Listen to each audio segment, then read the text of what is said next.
Good morning. It's a great pleasure to introduce Shaykh Hamza Yusuf. Shaykh Hamza happens to be one of the most prominent Muslim scholars in the Bay Area. He's a teacher, writer, and scholar, and he's also the co-founder of Zaytuna College, the first Muslim liberal arts college in the country, established where else? Here in Berkeley, California. He is an advisor to Stanford University's program in Islamic Studies and the Center for Islamic Studies here at the GTU. He also serves as a member of the Board of Advisors of George Russell's One Nation, a national philanthropic initiative that promotes pluralism and inclusion in America. He also serves as Vice President for the Global Center for Guidance and Renewal. Recently, Hamza Yusuf was ranked as the Western world's most influential Islamic scholar by the 500 Most Influential Muslims, edited by John Esposito and Ibrahim Khalil.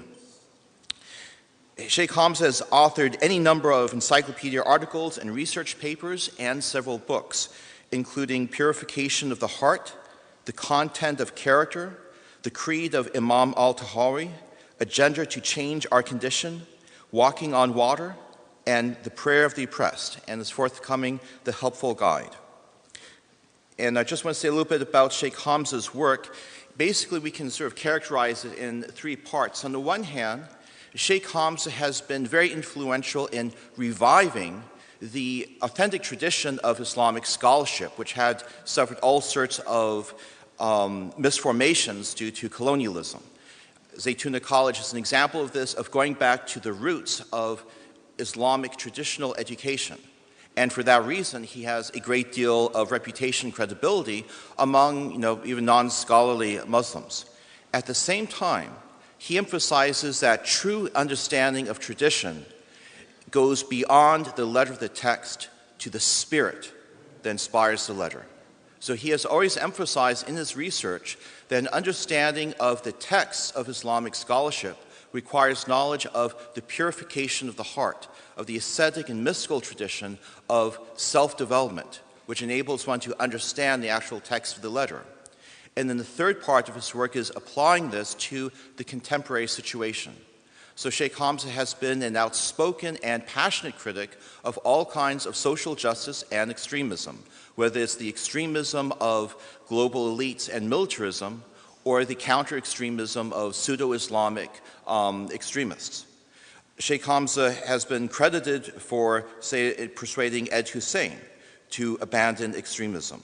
So Shaykh Hamza's work can basically be described as a kind of bridge building and connecting of worlds, connecting the worlds of tradition and modernity and the worlds of West and East, which blends in perfectly well with Graduate Theological Union's and Pacific School of Religion's mission and purpose. So it's my great pleasure and honor to introduce Shaykh Hamza Yusuf.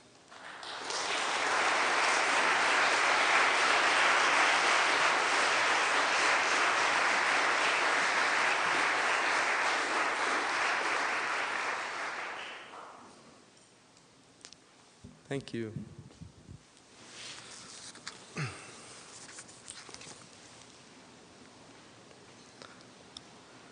What do I do?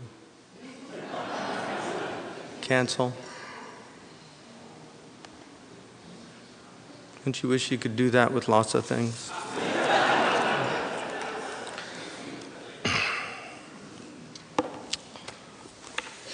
Now what?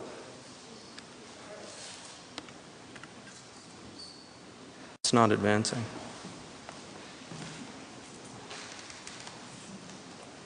Okay. There we go. All right, thank you. Sorry about that. It was I guess that's my introduction. Bismillah ar-Rahman ar-Rahim, in the name of God, the most merciful, the most compassionate. I appreciated that. I always take those things with a serious grain of salt, like being the most influential Muslim scholar in the West, because I'm having a hard time influencing my 16-year-old right now. So we know about influence. Also the description of a bridge builder, I'd prefer rather to be described as somebody who's just trying to show bridges that are already there. We don't need to build bridges. building bridges is a lot of effort and work. I think we should use the ones that are already there, but oftentimes the fog of war and other things cloud our vision. When there's a lot of fog in San Francisco, you can't even see the Golden Gate Bridge. This is one of those things I think that relates to all of us. I was really happy, and the reason that I chose to do this was because of the topic. I've been actually not doing a lot of things lately, trying to get the things I already have to do done. But this topic is one of the most fascinating topics to me, and it's fascinating for a number of reasons. One of the most important is the complete disconnection that so many people have with wealth. And I want to give you an example. How many people know John Robbins? Not that many, I'm surprised. I love John Robbins. He's a wonderful guy. His father was one of the founders of Baskin and Robbins. He wrote Diet for a New America. That was his first revolutionary book, saying don't eat ice cream. He's an extraordinary human being. He, as a young man, idealistic, went to Vancouver, built a log cabin with his wife, lived on an island in Vancouver, and without electricity, raised his children there. His son, this is kind of the 60s, people here can relate to this, his son named Ocean is also doing things. So he was part of that idealistic generation that listened to too many Bob Dylan songs and took this stuff seriously and dropped out. What's interesting is when he came back after several years, he began to advocate for a lot of things related to social justice. Diet is one of them, because we don't realize the connection between what we eat and ethics, which is very important. Not just the ethical treatment of animals, which is one aspect of it, because the animals today are no longer farm animals. They are literally commercial products. They have nothing to do with a traditional idea. Old MacDonald had a farm, E-I-E-I-O. McDonald's now owns the farm. And it's not the pig and the cow having a good time anymore. So, but one of the things that intrigued me, I got his book, The New Good Life, Living Better in an Age of Less. And he talks about this crisis that we're in and how it's actually an opportunity. But what really struck me was he admits, and I think courageously, that he lost all of his money in this crisis because all of his money was invested with Bernie Madoff. And so I think it's just so amazing that somebody who I believe is a truly ethical person, but the fact that he was living off stolen money, because a Ponzi scheme, you're not living off your money. That was already spent. You're living off the money of other people that have now invested into the Ponzi scheme. And so this, to me, illustrates profoundly this incredible disconnect that we have in the United States between our wealth, how we invest it, and what the wealth is actually doing out there in the world. And this doesn't just mean investment. Somebody who wrote best-selling books has money to invest. Most people don't. But it also means the ethical choices that you make every day when you buy. Right? And now the corporations are wising up to this, so now they're putting like fair trade stamps, and a lot of this stuff is unregulated, so we really don't know what's going on. But they recognize that there are people that are deeply troubled by the type of world that we're living in right now and the imbalances that we have. So I want to look at a pre-modern person who dealt with these things. And one of the things about Dante is very troubling for Muslims, and I'll get to that later. But Dante is also somebody who, and I think the thesis of his indebtedness to the Islamic tradition is airtight. For somebody that knows the tradition very well and knows Dante reasonably well, I think Asín Palacios, who's the Spanish Catholic priest who first put forward this thesis that Dante had been influenced by what's known as the nocturnal or the night journey of the Prophet Muhammad, where he goes through hell, he's guided by Gabriel, and then ascends to the heights and then into paradise, ultimately to experience the beatific vision and to come back. The similarities are so extraordinary, and many of the things that you find in Dante are not from Christian tradition, and Christians know this, that it's usually seen as from the imagination of Dante. Now, to say that Dante stole, like they say, mediocrity is to borrow, genius is to steal, there's nothing really wrong with stealing. Shakespeare was constantly stealing things from most of his plays are plots taken from other playwrights, but the genius is making it your own. This is titled Leopards and Lions. He divides hell into the sins of the leopards, the sins of the lions, and the sins of the wolves. And then the violence of avarice, because we don't really think of avarice as being a violent crime or a violent sin, but in this medieval tradition it was. So these are my musings from these trenches in Dante's hell. The pre-modern worldview among Abrahamic people and amongst all people. The pre-modern world was a metaphysical world. People before modernity lived in a world in which they recognized that this was not the world. This was Maya, it was Waham in the Arabic tradition, it was completely evanescent, it was something that was transient by its nature, would dissipate before we knew it, but it also was symbolic. And this is why Plato, for instance, did not want image makers. And this is one of the things that Neil Postman argues in Amusing Ourselves to Death, that in the Decalogue, the second commandment, not to make any graven images unto God, and not to make any images whatsoever. I mean, if you read the original commandment, it's very specific about not making images at all.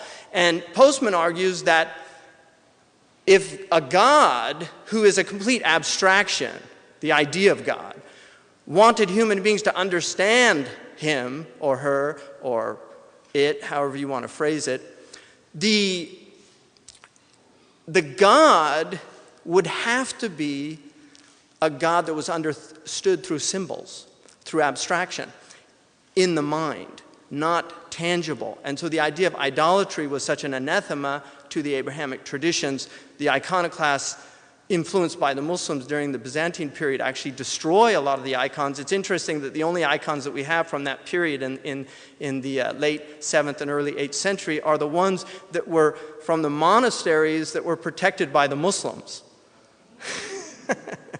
So the Greeks went around destroying all these icons. So the pre-modern world was a world of metaphysics, and Plato felt that the danger of images was that it would take people, they would be now twice removed from reality. So if you have a television and you're watching reality TV, you're actually twice removed from reality, because the actual thing that's happening that you're watching, whether it's recorded or live, are images of images. And so he saw the danger of having those images. Now, one of the aspects of the pre-modern worldview was morality was at the center of the human condition. The 10 Commandments are universal commandments. You will find these in many, many traditions, some form of the 10 Commandments. It's actually quite extraordinary how widespread they are. If you look at the core ethics of the Quran, it's clearly from the 10 Commandments. The obstacles to fulfilling the 10 Commandments are the 7 deadly sins, according to St. Gregory the Great, one of the great Catholic leaders. Now, in Dante's world, sin was something you struggled against. It was not something you indulged in. It was something you actually struggled against. If you go to Las Vegas, as you enter into Las Vegas, there's a big banner in the airport that says, "Surrender to your desires." And then what happens here stays here. Right? So one of the things that advertising people have learned is that the 7 deadly sins make great selling points. So have the Mercedes, and you're going to look better than everybody else on the road. You're going to have respect. You'll also get the envy of other people. Luxuria. So these 7 deadly sins were central to that worldview. But one of the interesting things about the Mount of Purgatorio was at the base was pride. And Dante doesn't really deal, the whole Divine Comedy in the Inferno, pride is constantly there, but it's not mentioned in the same way that the other sins are mentioned because it's just understood. That is the root problem. Greed and pride were the root problems, according to St. Thomas, of the human condition. But what's interesting about this mountain is as you climb up the mountain, it gets lighter and easier. So it's the opposite of a worldly mountain. The spiritual mountain gets actually easier. Now, one of the things about Jesus, which is interesting, I mean, there are many things interesting about him, but one of the things that's very interesting is that when he was, one of the teachers of law came and heard them debating, noticing that Jesus had given them a good answer, he asked him, of all the commandments, which is the most important? Now you could look at this, the 613 commandments of the Torah, or you could look at it as the 10 commandments. The most important one, Jesus answered, is this: Hear, O Israel, the Shema, the Lord our God, the Lord is one. Love the Lord your God with all your heart and with all your soul and with all your mind and with all your strength. The second is this: love your neighbor as yourself. There is no commandment greater than these. What Jesus does in this incredibly succinct manner is to sum up the 10 commandments. Because the first 3 commandments are about loving God, about honoring God, believing in God, about honoring the Sabbath. And then it's loving the neighbor. It's don't kill, don't steal. Those are acts of hatred towards the neighbor. Honor your parents. Those are the closest neighbors that you have growing up. And don't covet your neighbor's goods. Don't bear false witness. This is all loving the neighbor. So he reduces the 10 commandments to 2 commandments. Now, what's interesting about that is he makes it a positive. Most of the 10 commandments are negatives, but he makes it a positive, that love is a positive force in the world. And this is really Dante's vision in the Inferno, because Dante sees that love is at the root of all of this. You have, and he ends his Paradiso with love. So it's the last line in the entire poem. He has love excessive, love perverted, and love wanting. These are the human problems. Now, Dante, he finds himself in the middle of his life. He was born in 1265. This takes place in 1300. And Dante he's a fascinating character for a number of reasons. One of them is that he is a devout Catholic, and yet he's deeply influenced by rationalism. He's definitely a secularist. He really wants to see separation of church and state. He's also very anti-clerical. In fact, he's never been beatified. I mean, he stuck half the popes in hell. And he had a problem with the church, but like all great patriots, their greatest act is to point out what needs to be corrected. You see, the jingoistic type of approach never works. Those are the flatterers that tell you there's nothing wrong. It's the people that point out what needs to change. And that's what he was really involved in doing. But he enters the Inferno and, abandon hope, all ye who enter here. I had an idea of doing a theme park based on the Inferno. Because we love theme parks, right? I was actually on Mr. Toad's Wild Ride with my children, and I realized at Disneyland that Mr. Toad's Wild Ride is kind of a mini Inferno. Because he actually goes to hell in that. I don't know if you ever read this. It's a terrible thing to do to a 5-year-old. It's just an incredibly frightening thing. But Mr. Toad actually, he goes to hell, but then suddenly it's like, no, you get a second chance. And so you're back out. Right, start over. But he enters what's interesting is, first of all, he sees this incredible array of humanity, and he's like, I can't believe hell has undone so many. And the first group that are actually in a vestibule outside of hell proper, they're in hell, but it's outside of hell proper. And these are the trimmers. These are the people that were neither for good nor evil. They were only for themselves. And they have a banner that has nothing on it, representing the meaninglessness of their lives. And they're running about to and fro with these insects biting them and stinging them on their heads as reminders of what they should have done. But then he moves into the sins of the leopard, which are the sins of youth. And he has in there luxuria, gula, avaritia, and ira. Luxuria is lust. It's the Latin word for lust, which is an interesting word that is related to a kind of spreading out. Laxari is a looseness. We talk about loose morals. The idea of not being able to contain oneself. And then you have gula, which is where we get gluttony from. And it's a wonderful, almost onomatopoeic type word because it just sounds so much like the actual act. And then avaritia, which is a beautiful word, which we get avid reader, is a greedy reader. It's from the same root from a Sanskrit word, avate, which means to crave or to desire. And so greed is a craving, which is also hungry is related to greed. It's the same. If you go back to the ancient cognates, you'll find that greed and hunger are the same. So the idea of greed is a craving, and we know the second noble truth of the Buddha is craving is at the root of our problems. So the sin of luxuria is an interesting one. I want to talk, and this is always, religious people are always going on about lust and pornography, and this is the obsession of Christianity for too long. Right? I mean, Christians, and it's kind of driven everybody mad. I think they've kind of gone to that extreme because they just couldn't take the sermons anymore. But, you know, I want to say that I don't think people are really aware of this problem.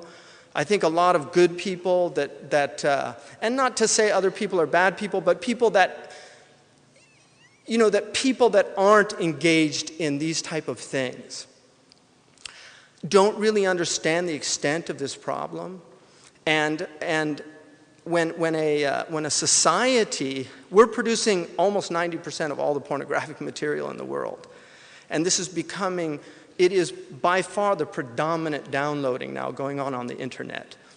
There's a wonderful, you can Google this if you'd like. There's a wonderful image on YouTube of an investment banker who's live from Australia, and he's talking about interest rates, and behind him is one of the investment bankers there downloading pornography. This showed up on live TV, so he kind of gets caught.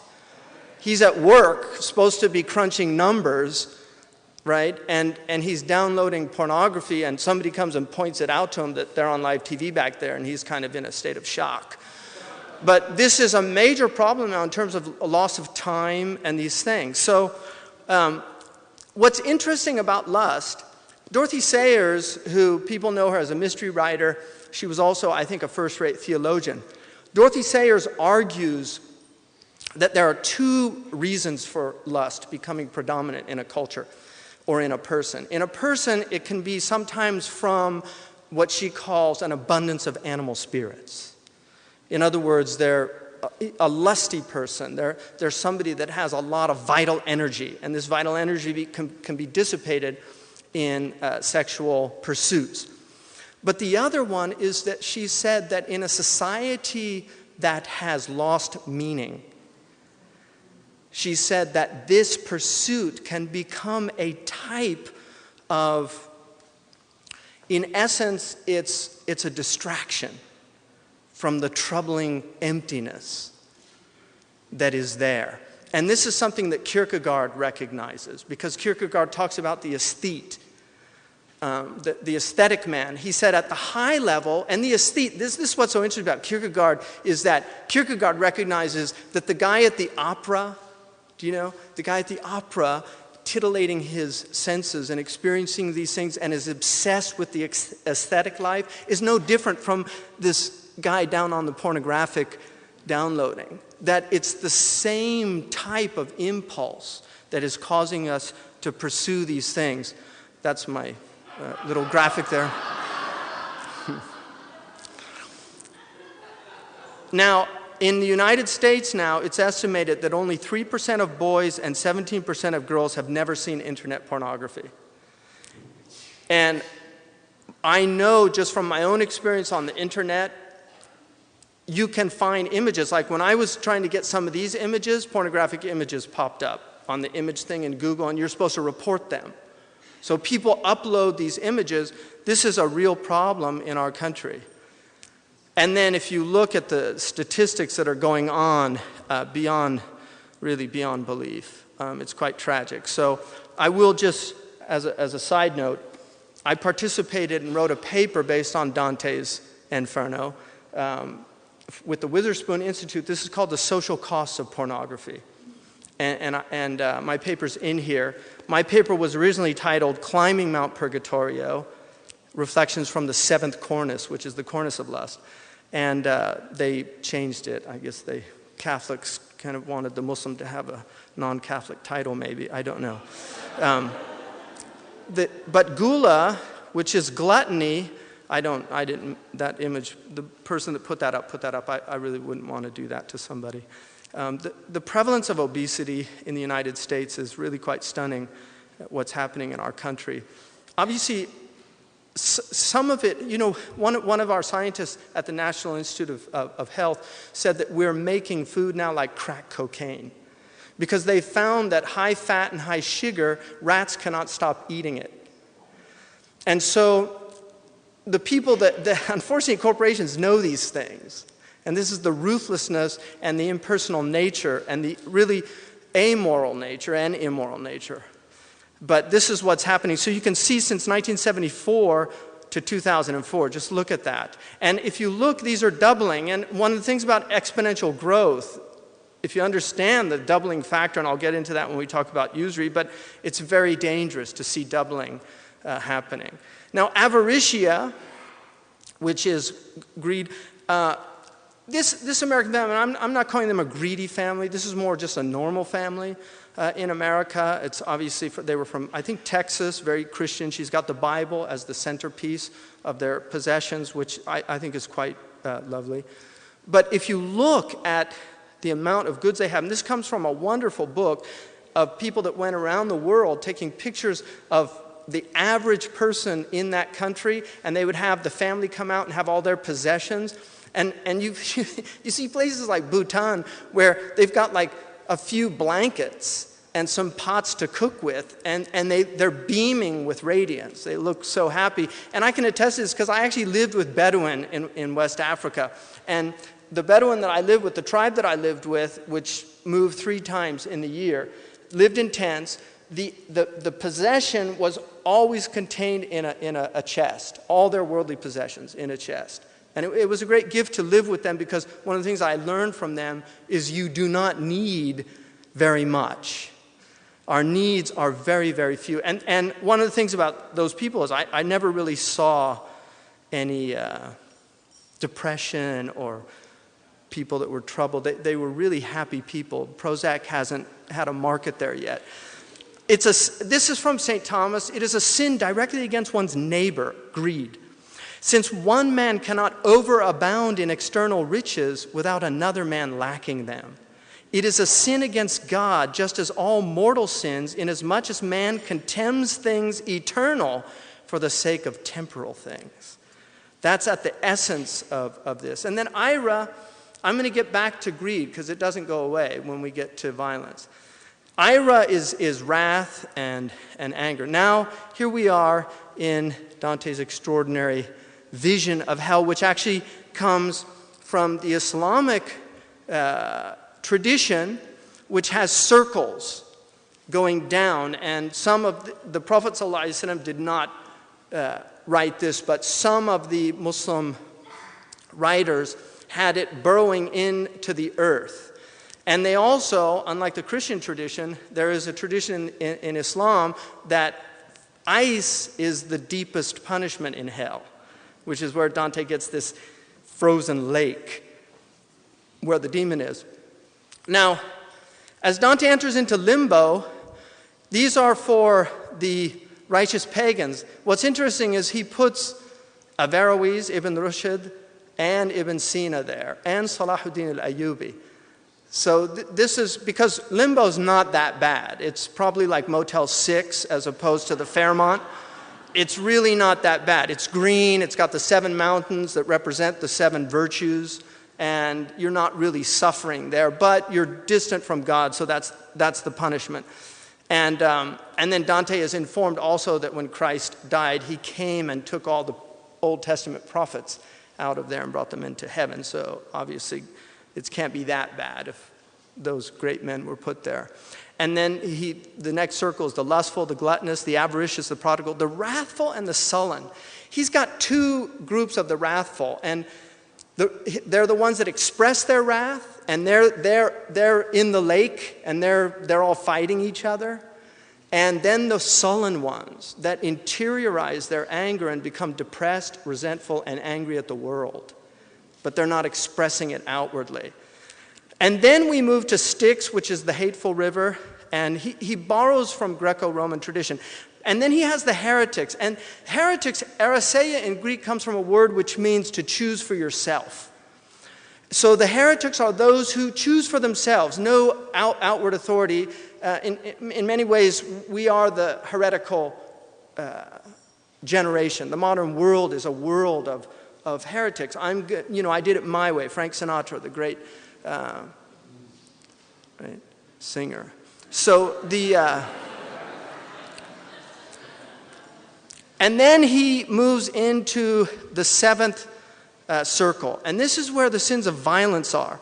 And they're the violent that are against their neighbor. And these are the tyrants, the warmongers, the murderers. These are the people that are the purveyors of war. So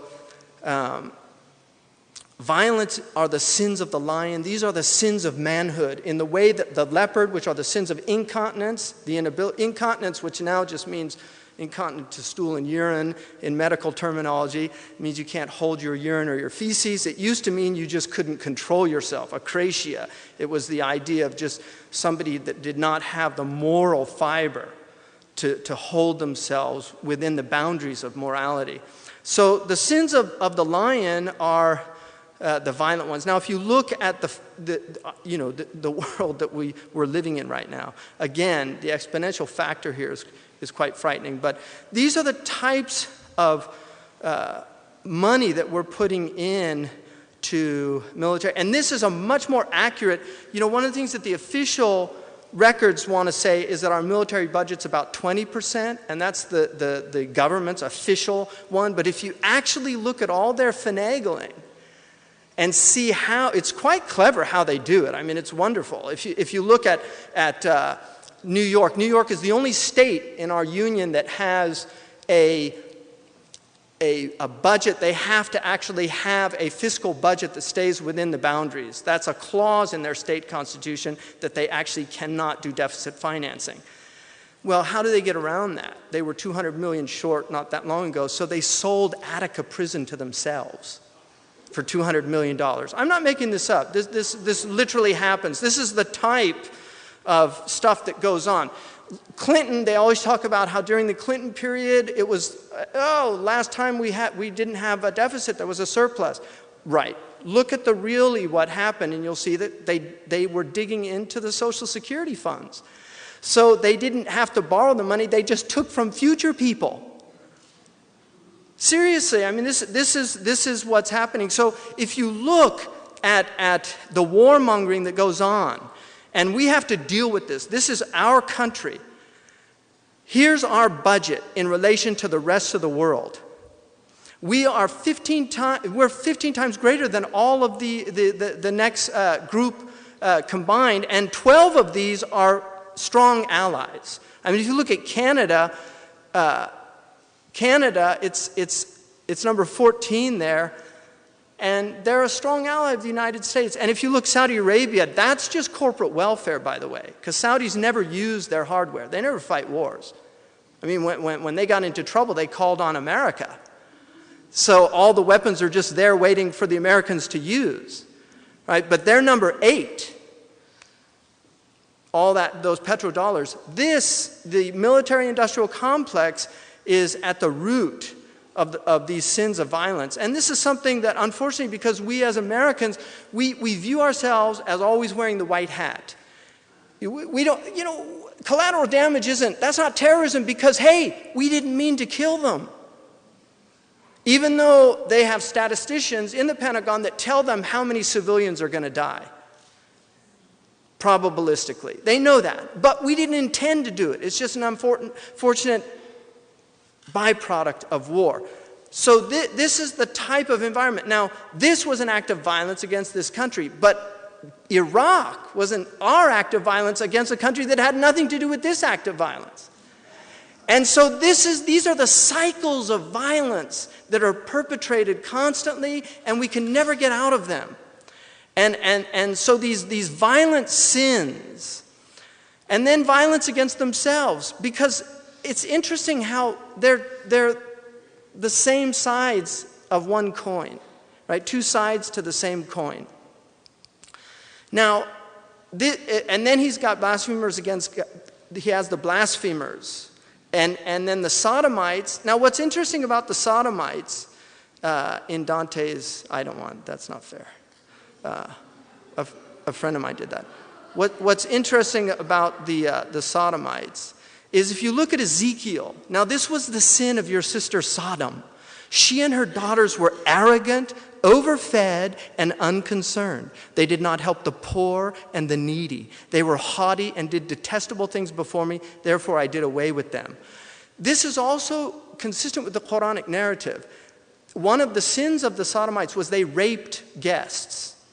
And in the Quranic narrative, they come to the house of Lot and they demand that he surrender their guests so that they can rape their guests. And so this is a violent society. They express it through sexual violence, but it is a violent society, and I think that's important to remember. And he actually has a kind word to one of them who was his teacher, Dante. Now we get to the usurers, and this is the crime against art. That's how it's produced. Now, art in the medieval worldview was production. It was the idea of production, that you produce things. Christ, in his 3-year mission, the only time he gets violent is with the usurers, chasing them out of the temple. Now, if you look at the Abrahamic, you can look at these. These are all in Exodus, Leviticus. Take no usury or interest from him, but fear your God, that your brother may live with you. You shall not lend him your money for usury, nor lend him your food at a profit. If one of your brethren becomes poor and falls into poverty among you, then you shall help him like a stranger or a sojourner, that he may live with you. And then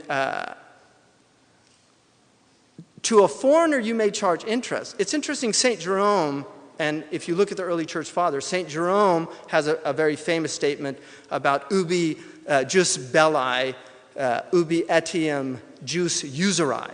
If it's just to wage war on them, it's just to charge usury. That's how he understood that the stranger was actually somebody who was an enemy. And then this was the Jubilee, right? You know what they would say today, our economists? Oh, that creates moral hazard, right? Seriously, that's exactly how they would look at that.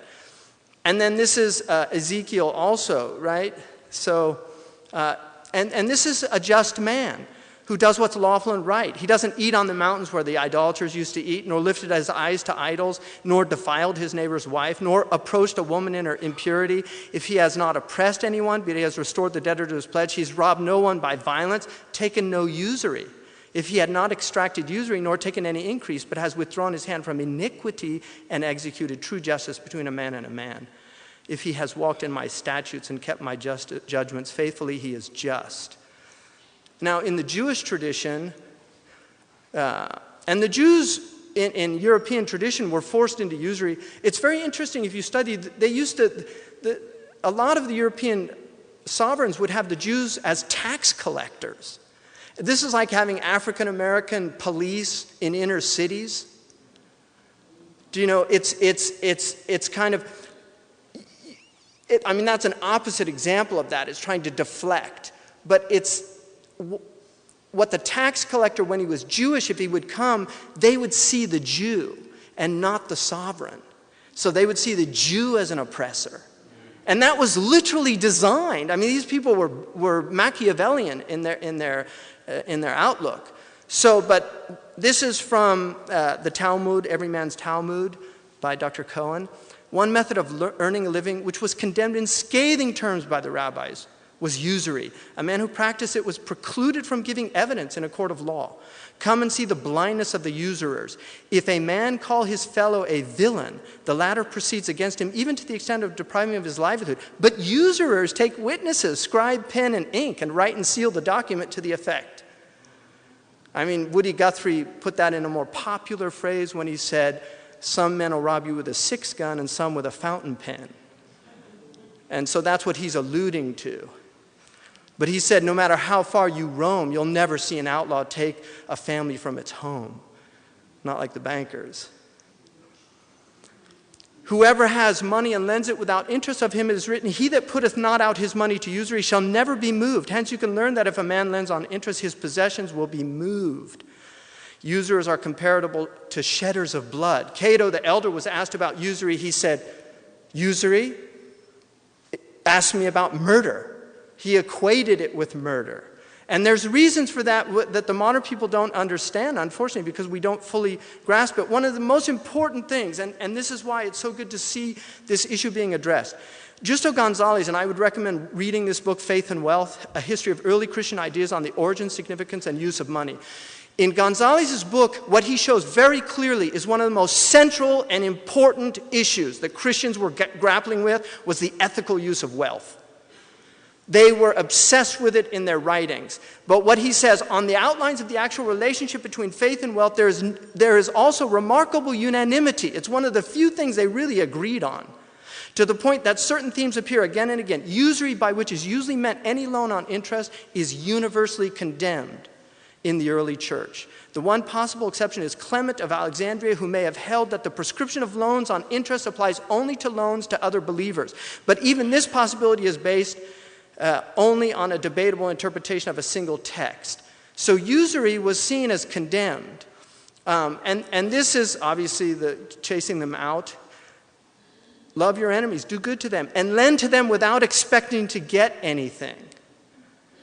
Right? Even your enemies. So this is really abrogating that idea of lending to the enemy, which is why he put it in there. And it's interesting that modern Christians have justified usury with the Luke story about the man who comes with the talents, and he gives each one, he gives them 10 and 5 and 1, and then 2 of them work it, and the third one, he just hides it. And he says, oh, I knew you were an austere and cruel man, and you take what's not yours, and you reap what you don't sow.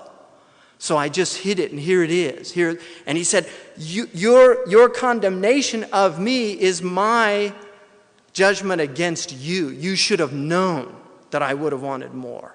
And you should have put it in a bank and gotten interest. So he uses the example of a wicked tyrant that everybody hates and says, well, there's Jesus. He's saying usury is okay. It's a very weird interpretation, but hey, that's scripture. Yeah. The nature of the sin called usury has its proper place and origin in a loan contract. This financial contract between consenting parties demands by its very nature that one return to another only as much as he has received. The sin rests on the fact that something the creditor desires more than he's given. Therefore, he contends some gain is allowed to him beyond that which he loaned, but any gain which exceeds the amount he gave is illicit and usurious. This is an encyclical, a papal encyclical, which is basically church doctrine. The Pope writes it and then sends it out to all the churches. This is not ex cathedra. In other words, it's not considered infallible because the popes rarely use ex cathedra as a doctrine. And but this was sent in 1745. It was all over by Pope Benedict the 14th. And then it was again applied to the encyclical to the whole of the Roman Catholic Church in 1836 during the reign of Pope Gregory. And Dr. Noonan, one of the great Catholic scholars, says that it's impossible to say that there was not universal agreement on the prohibition of usury. Charging for the loan of money is unjust as such, for you are selling something that doesn't exist. This is the important distinction that the medievals understood, that money is a means of exchange. It is not meant in and of itself to be a source of income. You can invest money by buying goods and products and selling them as a businessman. But when you loan money and make money off the money, you have perverted the purpose of money, which is a means of exchange, and you have made it an end, as a good is an end. This is how they understood it. The word in Greek for usury was tokos, which means to give birth. And this is why he has them on a barren, sandy, completely unfertile, because what they've done is they've made something that should be unfertile in its essence, but it causes things to grow if it's used properly. And so this is St. Thomas saying some things like food are consumed by use, so that the use can be separated from the thing. When we let someone use such things, then we transfer the ownership of the thing itself. So if you sell a sandwich, you've transferred the ownership of the sandwich. And so the use of the sandwich, which its consumption, is, you can't charge them for that. And that's why bankers literally get their cake and eat it too. Literally, it's amazing. So now when we let somebody use such things, then we transfer the ownership. If we tried to sell wine and its use separately, we would be selling the same thing twice over, or selling something non-existent that would clearly be unjust. By the same token, then it is unjust to lend wine and then ask for the twofold recompense, the restoration of some equivalent and charge for its use. This is what usury is, a use charge in such cases. There are, however, things which are not, and this is beautiful. St. Thomas always preempts what you're going to object to. Right? He's quite stunning in that he constantly does that. He thinks, okay, what are they going to say to this one? And then boom, he answers you.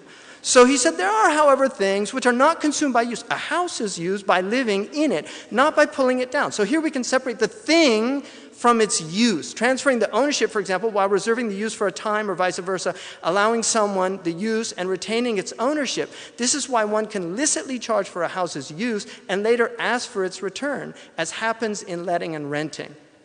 So now Aristotle tells us money was invented for the purpose of exchange, and that its prime and proper use is in its consumption and disbursement by being spent in transactions. It follows that it is in principle wrong to charge for the loan of money as is done in usury. Now in the Islamic view, الذين يأكلون الربا لا يقومون إلا كما يقوم الذي يتخبطه الشيطان من المس. Those who devour usury will rise only like the one who rises to be knocked down by a demon as if possessed by madness. My teacher, Shaykh Abdullah bin Bayya, who's one of the foremost authorities on Islamic finance, said that this is the boom-bust cycle of a usurious society. They rise only to be knocked down. And this will happen again and again throughout history. The Quran says, those who consume interest cannot stand except as one stands who is being beaten by Satan, as a demon. Oh, you have believed, do not consume usury doubled and multiplied, but fear that you may be, in order to be successful. Now, in traditional views of all forms of wealth acquisition, the most unnatural and odious is that by means of usury, Aristotle and the Politics. John Addison, I love this one. A moneylender, he serves you in the present tense, he lends you in the conditional mood, keeps you in the subjunctive, and ruins you in the future. I mean, really great stuff. Right? Nothing like the English for stringing words together. Usury dulls and damps all industries, improvements, and new inventions, wherein money would be stirring if it were not for this slug. Provision, and that's how are they trying to stimulate the economy now? They just keep lowering the interest rate, right? Just keep lowering it down. But there's deeper problems, and I'm going to get to this. Anyway, John Maynard Keynes says this very interesting, that he was brought up to believe that the attitude of the church was to the rate of interest was inherently absurd, and that the subtle discussions aimed at distinguishing between the return of money loans from the return of active investments were merely Jesuitical attempts to find a practical escape from a foolish theory. But I now read these discussions as an honest intellectual effort to keep separate what classical theory has inextricably confused together, the rate of interest and the marginal efficiency of capital. And he invented the marginal efficiency of capital. So that's the nice thing about inventing your own terms, is that you define them as well. So, but basically, the marginal efficiency of capital is what it's worth, which is not necessarily the interest rate. So most economists would see it as the same thing. He saw it as different, but his point is that they recognize there is a difference between the capital itself and the interest itself, and they distinguish between those two. But its prohibition is for a very different reason. I already mentioned that from. Now back to Dante. Now we're in the fraud. Now why is greed violent? Fraud is not one of the 7 deadly sins. And the 7 deadly sins, Aquinas says deadly sins are capital sins, which means they breed other sins. In the same way that you have moral virtues are virtues that are the source or the matrix of other virtues. So courage, when you think of generosity is a virtue, but generosity is subsumed under the virtue of courage, because you can't be generous without courage. You're literally going against the fear of losing your wealth by giving it to somebody else. And so it's a very sophisticated system, but fraud, St. Thomas identifies, these are called the daughters of the 7 deadly sins. And he has, each of the sins have daughters. Like one of the sins, the daughters of lust, is that you begin to hate God. You begin to lose any sense of spirituality because you're so subsumed by the sensual. But in the daughters of greed, he has treachery. He has fraud. So fraud is a daughter of greed. It's a daughter of avaritia. And it's important to note also that the deadly sins are not acts. They are states of being. So greed is not an act. It's a symptom when you see somebody acting greedily. That what he's doing is a symptom, but the actual disease is a state of being. And so he's got the first ones are the panders and the seducers, the fraudulent men. There's a book now that was on the front table of Borders and Barnes & Noble called The Player's Bible. And it was a book on how to seduce women. Like it teaches you how to seduce women. And what's interesting about this is that apparently there's a whole underground group of these guys that communicate on internet and exchange how they do these things. I read an article about this and it was quite shocking to see this. But this is a type of fraud. Like to know the right things to say to a woman in order to seduce her. Right? And that's what they do. So they're fraudulent. And he has this horrible Geryon, which is from Greek mythology, which is a monster with a beautiful face, and it's got a poisonous tail, and that's how he personifies fraud. And so, and this is also, he's got the flatterers who are literally up to it in crap, like they're full of it, literally. I mean, in hell. So he's got the gluttonous are being rained down by feces rain. It's like. So the flatterers are those people, and this also is, he would probably today put the ad executives down here if he was alive. The Simonists are those who sell, from Simon Magus in the New Testament, who tries to buy the gifts of the Holy Spirit, and puts, obviously the church was having a difficult time with that. And then diviners, astrologers, and magicians, he would probably put people like, and he put the people of his time, like, the people that read Dante knew all the names because they were familiar with all the people. They were like celebrities of the time. So he would put probably like these people, diviners, he would put these guys on CNN who do the prognostication for where the stock market's going, you know, telling you what to buy and things like that. And then he's got the barators who are what the Simonists are to the church, the barators are to government. They're the people that accept bribes. And then he's got the hypocrites, the thieves, fraudulent counselors. And it's interesting, the man that advised Caesar to cross the Rubicon is here. So it's the people that give fraudulent advice, like the people that told to go into Iraq, for instance, under false pretenses, because many of them knew And this has all come out, so we know that. This is the type of... And then sowers of scandal and schism. This is where, unfortunately, for Muslims, he has the Prophet Muhammad with Ali.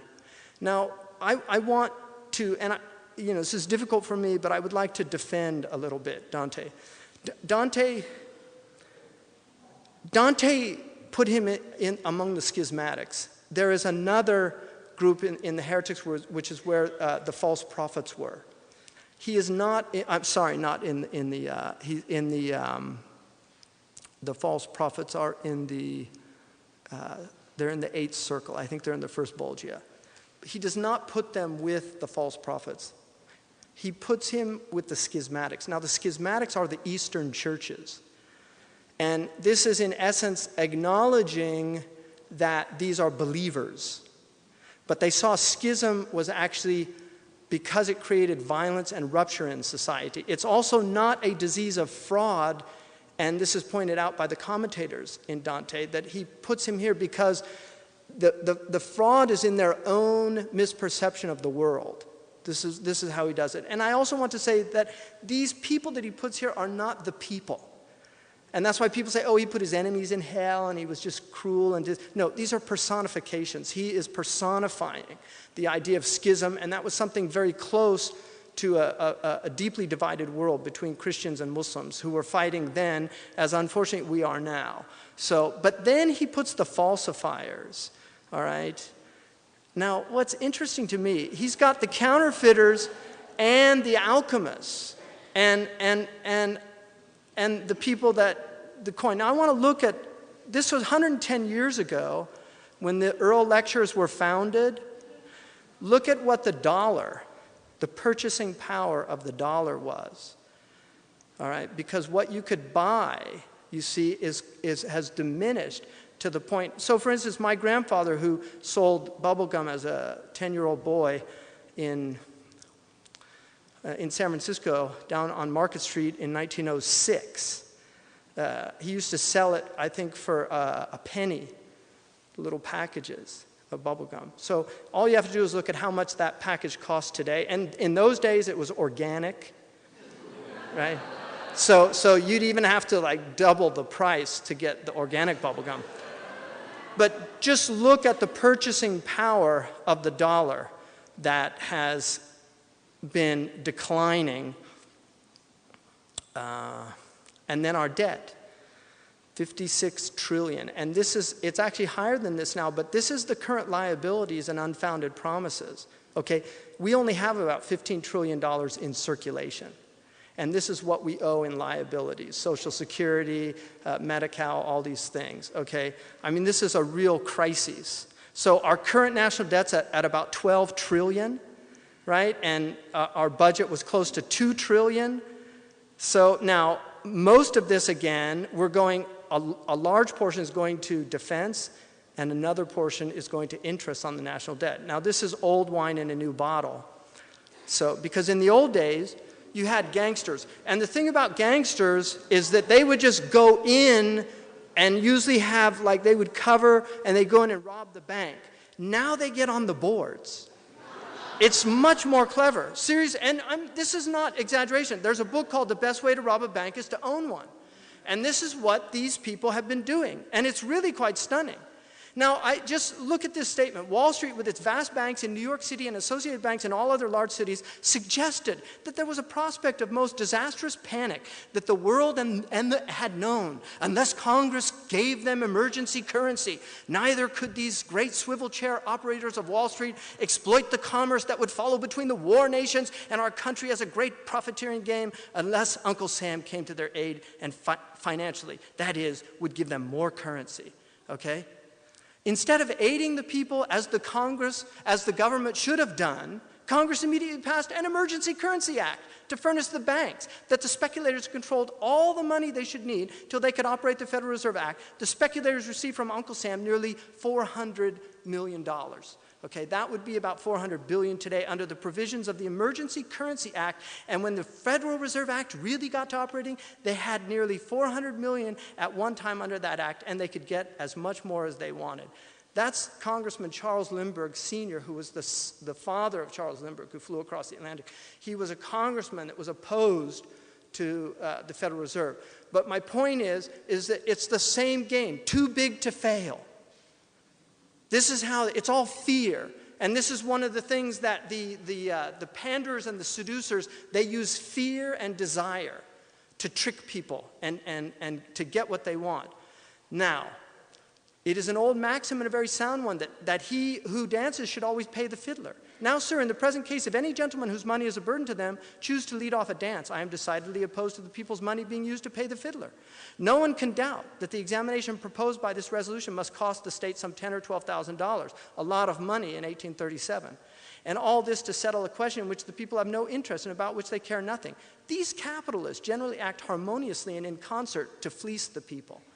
And now that they have got into a quarrel with themselves, we are called upon to appropriate the people's money to settle the quarrel.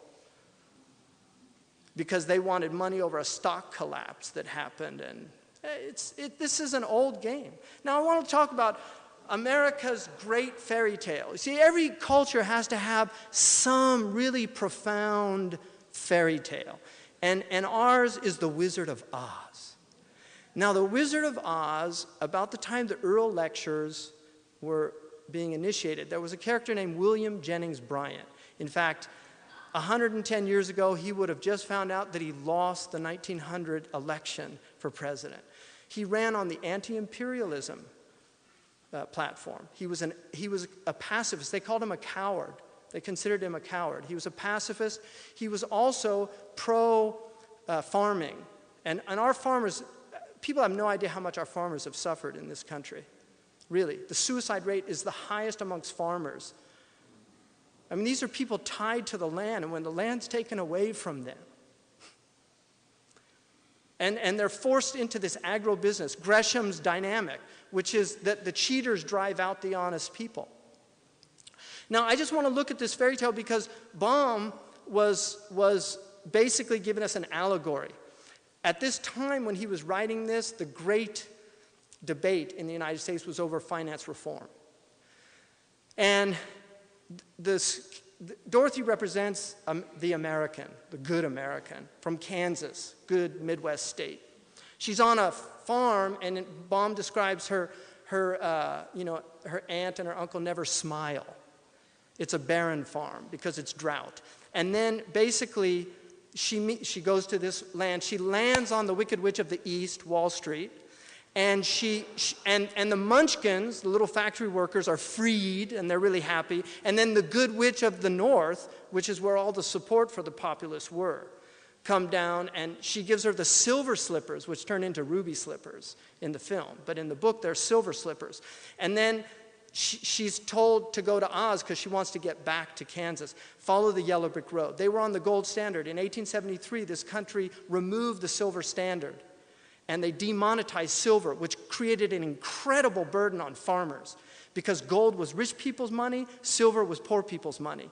And it was made illegal for people to use, and that's Bryan's famous, the cross of gold. Don't crucify us on a cross of gold.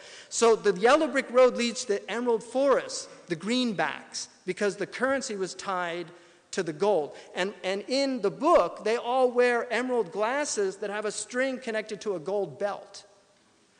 And the scarecrow represents the kind of simple farmers that were intelligent but not educated, and they needed a brain. With the thoughts, I could be thinking I'd be another Lincoln if I only had a brain. And then the Tin Man is the industrial factory workers who are dehumanized by industry. And this is why the Tin Man in the book says that he used to be a real human being that was cutting the wood, but he would cut himself, and the tin makers would put him back together until he became completely tin, but now he's lost his heart. Because this is the alienation, the dehumanization that happens in factory workers. And then the Cowardly Lion is William Jennings Bryan, who was called a coward and needed the courage and the power to do this.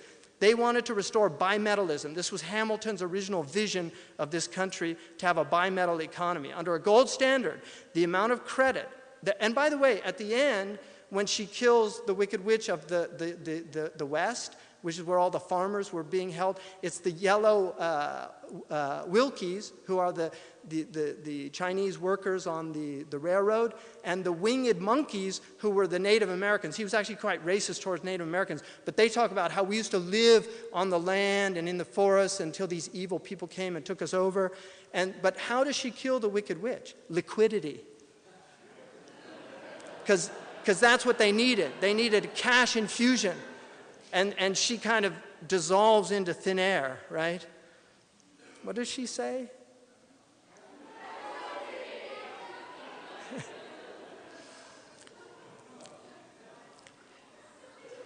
Now, I want you to really think about this. I'm coming to a close. I know that because I have to come to an end here. Under a gold standard, the amount of credit that an economy can support is determined by the economy's tangible assets. Since every credit instrument is ultimately a claim on some tangible asset, but government bonds are not backed by tangible wealth, only by the government's promise to pay out of future tax revenues, and cannot easily be absorbed by financial markets. A large volume of new government bonds can be sold to the public only at progressively higher interest rates. Thus, government deficit spending under a gold standard is severely limited. The abandonment of the gold standard made it possible for the welfare status to use the banking system as a means to unlimited credit. They have created paper reserves in the form of government bonds, which through a complex series of steps, the banks accept in place of tangible assets and treat as if they were an actual deposit. This is just on a ledger in the Federal Reserve, as the equivalent of what was formerly gold. The holder of a government bond or of a bank deposit created by paper reserves believes that he has a valid claim on a real asset. The law of supply and demand is not to be conned. As the supply of money, of claims increases relative to the supply of tangible assets in the economy, prices must eventually rise. Thus, the earnings saved by the productive members of society lose value in terms of goods. So if you're saving money, you're losing money in this system. When the economy's books are finely balanced, one finds that this loss in value represents the goods purchased by the government for welfare or other purposes. Really, it's all defense spending, with the money proceeds and interest of the government bonds financed by bank credit expansion. In the absence of the gold standard, there is no way to protect savings from confiscation through inflation. There is no safe store of value. If there were, the government would have to make it illegal, as it was done in the case of gold back in the 30s. If everyone decided, for example, to convert all his bank deposits to silver or copper, right, they'd lose their purchasing power. So the financial policy of the welfare state requires that there be no way for the owners of wealth to protect themselves. This is the shabby secret of the welfare status tirades against gold. Deficit spending is simply a scheme for the confiscation of wealth. Gold standards stand in the way of the insidious process. It stands as a protector of property rights. If one grasps this, one has no difficulty in understanding the status antagonism towards the gold standard. That was Alan Greenspan. Okay? That's a true statement. Alan Greenspan, a man who is furnished with arguments from the mint, will convince his antagonists much sooner than one who draws them from reason and philosophy. Gold is a wonderful clearer of understanding.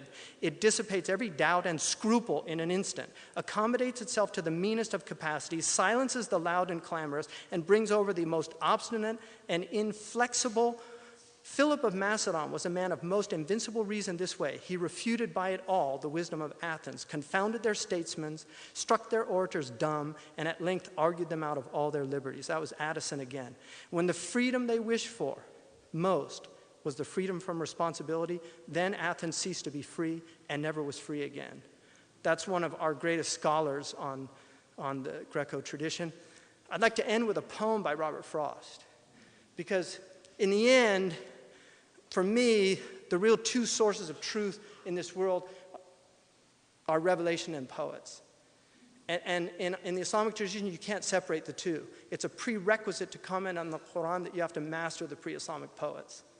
Literally, that is agreed upon in Islamic tradition. What poetry enables us, the poets penetrate, and the poets are inspired.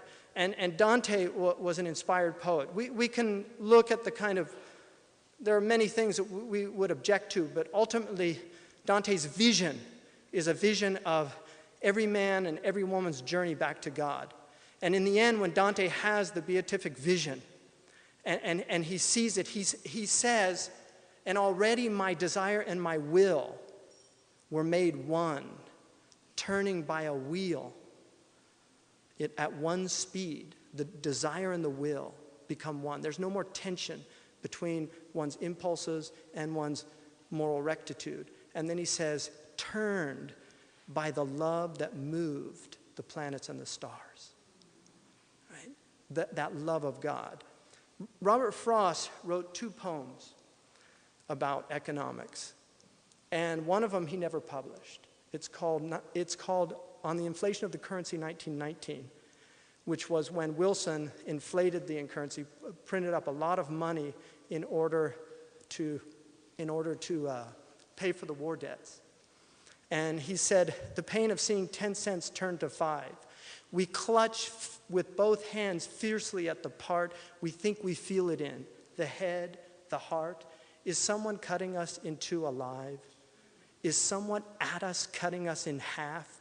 We cast a dangerous look from where we lie up to the enthroned kings of earth and sky. They know what's best for them too well to laugh. That's about the bankers. They've convinced people that we need them. They're a necessity. They confiscate wealth. This misappropriation of wealth is beyond belief in human history. The amount of money that's been taken out of your homes, people in this room, the 401ks that were destroyed. And then he has another poem, and this is a warning to America. He says, these words were cut in stone for permanent. These words, I assume, were so deeply meant, they cut themselves in stone for permanent. Like trouble in the brow above the eyes, and here's what's chiseled in stone. Take care to sell your horse before he dies. The art of life is passing losses on. The city saying it was Ctesiphon, which may a little while by war and trade have kept from being caught with the decayed, infirm, worn out, and broken on its hands. But judging by what little of it stands, not even the ingenuities of debt could save it from its losses being met. Sand is thrusting in the square of door across the tessellation on the floor, and only rests a serpent on its chin, content with contemplating, taking in, till it can muster breath inside a hall to rear against the inscription on the wall. This country's money is being destroyed. Really, it's being destroyed before our eyes. And it's being destroyed because of debt. And debt is something that is incredibly overwhelming for people. Poor people have suffered the most in this crisis. And until we take the responsibility of understanding at a deeper level the economics of the system, how it works, we can't change anything. It was attempted. William Jennings Bryan attempted to do it 110 years ago, and there's a lot of people now talking about this. Now, whether we're able to do it or not, I don't know. But this system, which is a global system now, and usury, if you study how usury works, more interest on usury is going out of the third world countries than aid going in. This is it's a disgusting game, and it really should end. Whether we can end it or not is to be seen. Thank you very much.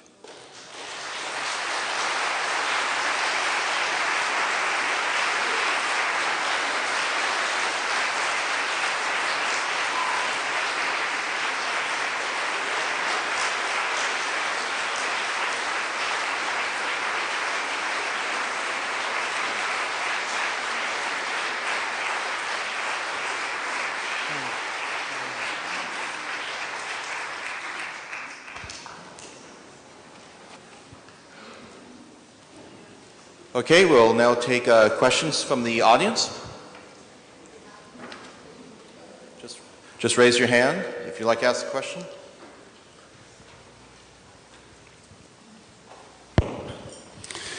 Thank you. You have continued a PSR tradition of expanding our minds. A lot of us own homes.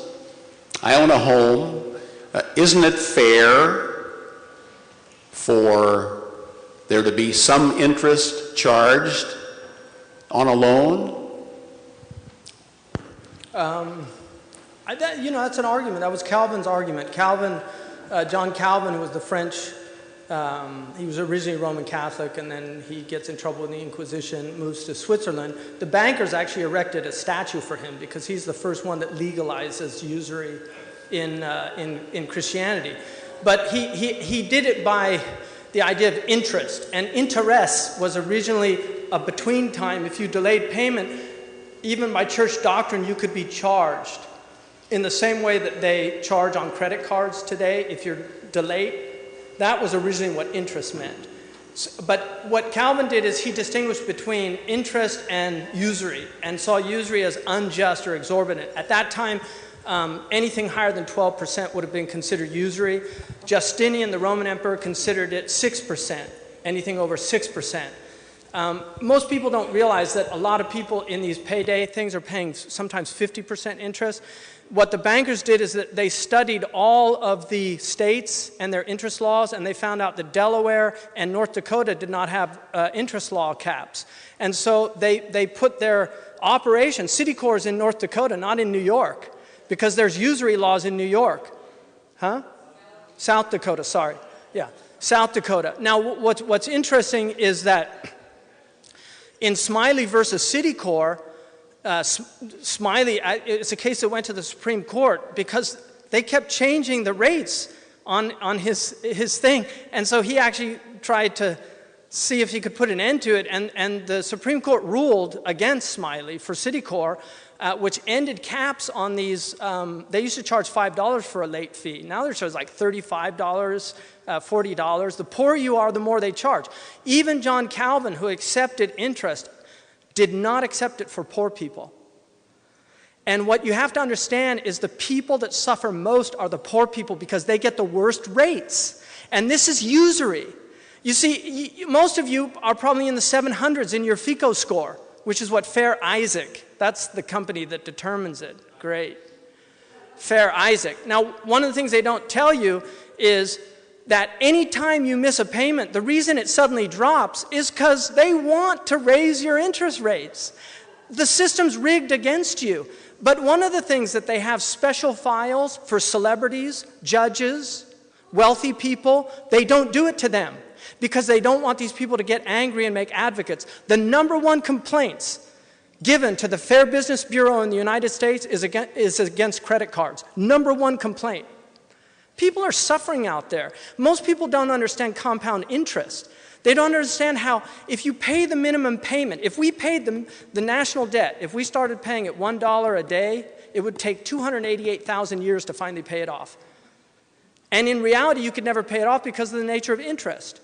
So the point here is, obviously companies have to make money and things like that. Renting money is, in the Islamic tradition, it's absolutely forbidden. But usury has always been, even in the Muslim world, there's never been a society that has been completely freed of interest. But there should be at least just rates. Just rates. And the people that suffer most, again, are the poor people. And we should be advocates for these people because these payday loans, and people think these are pawn brokers and schemers. Most of these inner city payday loans are owned by Wells Fargo, Bank of America. Seriously, it's just like, it's like Disney. Disney has Touchstone for their racy films because they didn't want to taint the name of Disney. This is a very sophisticated system. And what you have to realize is, it's not that, they're all evil and it's us and them. This is people that are afflicted with states of being that are very unhealthy. They're not well. And part of what just laws are to regulate people from their own bad nature.